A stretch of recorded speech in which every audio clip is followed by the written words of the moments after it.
এই কোয়েশ্চেন পেপারটি হলো হাইলাকান্দি ডিস্ট্রিক্টে হয়ে যাওয়া 2023 বর্ষের হাফ ইয়ারলি এক্সামিনেশনের ক্লাস 10 বেঙ্গলি এমআইএল সাবজেক্টের কোয়েশ্চেন পেপার। আর এই কোয়েশ্চেন পেপারে যেগুলো কোয়েশ্চেন দেওয়া আছে এই কোয়েশ্চেনগুলো যেগুলো ডিস্ট্রিক্টে কোনো হাফ ইয়ারলি এক্সাম হয়নি সেই ডিস্ট্রিক্টগুলোর জন্য অনেক বেশি ইম্পর্টেন্ট হবে এবং তোমাদের বৈচিত্র্যপূর্ণ অসম বই থেকে 10 মার্কসের কোয়েশ্চেন আসবে। আমি একটি ভিডিওতে তোমাদেরকে এই বইয়ের কতগুলো ইম্পর্টেন্ট কোয়েশ্চেন বলে দিয়েছিলাম। সো হাইলাকান্দি ডিস্ট্রিক্টে এই কোয়েশ্চেনগুলো থেকে 2টি কোয়েশ্চেন ডাইরেক্ট কমন এসেছে। সো তোমাদের এক্সামে কমন আসবে, আর তোমাদেরকে ভিডিওটি দেখতে হবে। সো ভিডিওটির লিঙ্ক আমি এই ভিডিওর ডিসক্রিপশনে দিয়ে দেবো, সেখান থেকে তোমরা দেখে নিও। এবং নেক্সট আমি তোমাদেরকে রচনার নাম বলে দিয়েছিলাম, রচনাগুলো থেকে এখানে রচনাগুলো কমন এসেছে। রচনার ভিডিও লিঙ্ক আমি তোমাদেরকে ভিডিওর ডিসক্রিপশনে দিয়ে দেবো, সেখান থেকে তোমরা দেখে নিও। আর এই কোয়েশ্চেন পেপারে কী কী কোয়েশ্চেন এসেছিল সেগুলো তোমরা দেখে নাও।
আমি এই চ্যানেলে তোমাদের ইংলিশের, জেনারেল সায়েন্সের, তারপর সোশ্যাল সায়েন্সের এবং ম্যাথমেটিক্সের ইম্পর্টেন্ট MCQ প্লাস BS এর ভিডিও আপলোড করে রেখেছি। যদি ভিডিওগুলো না দেখে থাকো তাহলে তোমাদেরকে এই চ্যানেলের প্লেলিস্টে ভিজিট করে ভিডিওগুলো দেখে নিতে হবে, বা আমি এই ভিডিওর ডিসক্রিপশনে লিঙ্ক দিয়ে দেবো, সেখান থেকে তোমরা দেখে নিতে পারবে।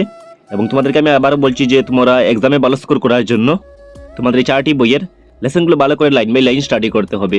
এবং নেক্সট ক্লাস 10 এর ইম্পর্টেন্ট ভিডিও সবার আগে পাওয়ার জন্য তোমাদেরকে এই চ্যানেলটি এখনই সাবস্ক্রাইব করে বেল আইকনে প্রেস করে রাখা উচিত। Thanks for watching.